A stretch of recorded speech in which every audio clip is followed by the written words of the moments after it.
Olá, sejam bem-vindos a mais um vídeo de finanças públicas. Então, hoje nós vamos falar das receitas públicas dentro da lei orçamentária. Os nossos objetivos: compreender os princípios que envolvem a receita, caracterizar a receita na LOA e classificar as receitas. Então, inicialmente, a receita ela pode ser orçamentária, extra-orçamentária e intra-orçamentária. Receita orçamentária é um ingresso livre de obrigação do governo. Então, o governo pode gastar aquele dinheiro que entrou da forma que achar mais conveniente nas suas políticas públicas. A receita extra-orçamentária, na verdade, é um ingresso transitório dentro dos cofres públicos. Por exemplo, cauções em contratos, fianças e outros valores que estão no poder público, mas a princípio serão devolvidos ao particular. E a receita intra-orçamentária são receitas que ocorrem entre entes da própria esfera de governo. Então, por exemplo, o Ministério da Educação passa para o Ministério da Saúde. O Ministério da Saúde passa para o Ministério da Fazenda. Ou seja, se você não considerasse isso como apenas um movimento intra-orçamento, nós teríamos duplicidade de despesas, de receitas, e isso seria problemático. Então, as receitas impactam diretamente dentro dos programas do governo. É importantíssimo saber os seus conceitos. Então, dentro das receitas orçamentárias, nós vamos ter as receitas correntes, que são provenientes de impostos, contribuições, né? São receitas nas quais o Estado geralmente usa para fazer face às despesas correntes. E receitas de capital. São operações de crédito, venda de ativos, né? E outras questões que você para pensar que, na verdade, estão transformando o patrimônio. Então, operações de crédito é um dinheiro que entra, mas você tem um empréstimo. Venda de ativo é um dinheiro que entra, mas você tem a saída de um bem. Então, são, digamos, transformações de patrimônio. A questão interessante para fim de fechamento do balanço patrimonial, dentro da gestão pública, aqui também tem débito e crédito, aguardem. Não, brincadeira, não tem débito e crédito, não. É o fato de que o superávit do orçamento corrente é considerado receita de capital. Isso aqui é mais um detalhe técnico, tá bom? Que vocês, com o tempo, vão acabar aprendendo. Esse contexto reflete a capacidade de investimento do setor público dentro de um contexto de aumento do patrimônio líquido. Isso aqui é mais questões avançadas dentro de finanças públicas. Nesse momento da disciplina, entra em cena a importância da Lei 4.320. Todo mundo leu. Certo? Muito embora a Constituição tenha determinado a edição de uma lei complementar sobre direito financeiro, passou mais de 50 anos e ninguém se interessou pelo assunto. Ou seja, ninguém procurou fazer essa tal lei. Então você vê lá no artigo 163 da Constituição. Lei complementar disporá sobre. Até hoje, nada. Ainda é a mesma lei de 64. É importante, muito importante, imprescindível, essencial, que o aluno leia toda a Lei 4.320. Estudar finanças públicas sem ler a Lei 4.320 não dá. Então, voltando. Além dos aspectos inerentes a finanças públicas, a lei em questão apresenta a relação de demonstrações contábeis a serem elaboradas pelo ente público. Essas demonstrações contábeis são vistas na disciplina de contabilidade pública. Não é nosso objetivo. Vamos só citar.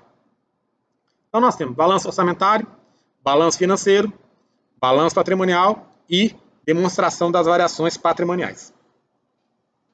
As receitas correntes decorrem do poder extroverso. O que é poder extroverso? Digamos que é o poder que o agente público tem de impor a sua vontade.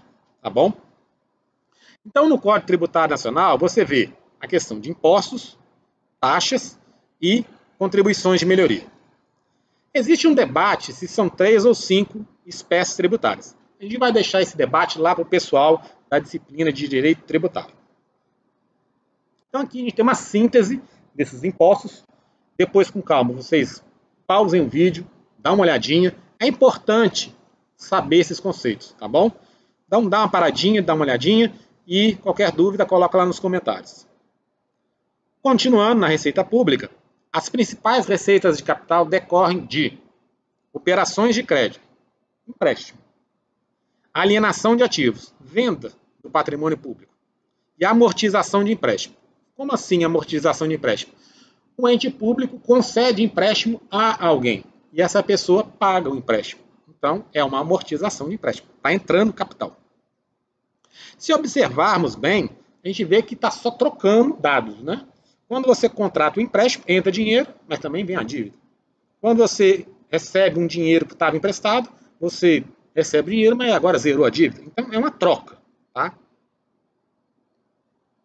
Existem algumas receitas que não obedecem essa classificação. Normalmente são vinculadas a órgão, né? Geralmente a gente vê que isso aí acontece com aquela tal famosa GRU, Guia de Recolhimento da União. Acontece quando você vai fazer concurso público, congresso, coisas desse tipo.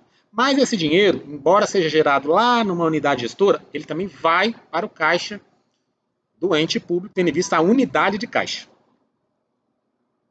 As receitas orçamentárias, assim propriamente ditas, são arrecadadas geralmente pelo meio de DARF, DARE e DAN. DARF, arrecadação federal, DARE, arrecadação estadual e DAN, arrecadação municipal. Normalmente não precisam de um contrato, pois na maioria é o poder extroverso do Estado atuando sobre o particular. Poder de império. As receitas podem ser chamadas de originária, poder de império ou derivadas. Uso de serviços contra a prestação de atividades do Estado. Poder de império, exemplo, tributos. Ou derivados, no caso, você aluga um espaço público, você paga o aluguel, então você tem uma receita derivada. Doutrinariamente, a receita percorre 4 fases para que seja realmente realizada, tá? Porém, como segue regime de competência, temos casos curiosos. É prevista, é lançada e nunca recolhida. E aí, o que a gente faz? De repente, a gente vê a questão das empresas laranjas. Elas promovem atos que geram obrigação tributária, o Estado lança o tributo para a empresa pagar e a empresa não paga. Está no nome de laranja, aí o laranja some de cena e fica lá o débito, tá bom? Então, a gente vai ver aqui essas previsões, essa classificação. Então, a primeira dela é a previsão, lançamento, a arrecadação e recolhimento. Previsão é a previsão orçamentária. Lançamento é o lançamento que visa identificar o contribuinte e quanto esse contribuinte deve. A arrecadação é você ir a um banco comercial, Banco do Brasil, Caixa Econômica, outra coisa qualquer, e pagar. E recolhimento é esse banco repassar ao ente federado. Então, iremos comentar um pouco sobre o lançamento no que se refere aos tributos que são cobrados e calculados. Então, homologação ocorre quando você tem uma estimativa, é o próprio contribuinte que informa quanto é o imposto devido. Passados 5 anos, se o ente federado não reclamar do valor que foi pago pelo cliente ou pelo, no caso, cidadão, esse valor é considerado certo e a partir daí extingue-se a obrigação tributária. Exemplo, imposto de renda da pessoa física. De ofício, é a própria administração que calcula e notifica o contribuinte. No caso aqui, você vê como exemplo clássico o IPTU, o IPVA. IPVA se baseia na tabela FIP.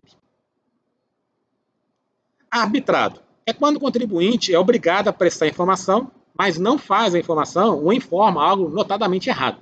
Aí a União, o Estado vai lá e arbitra o valor desse tributo.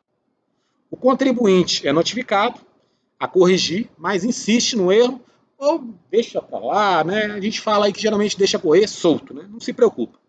Exemplo, a malha fina do imposto de renda. Você cai na malha fina, não regulariza, aí o Estado vai e te multa. Não tem jeito, não tem para onde correr, tá bom? Então, receitas de capital. Na verdade, é igual eu já falei, né?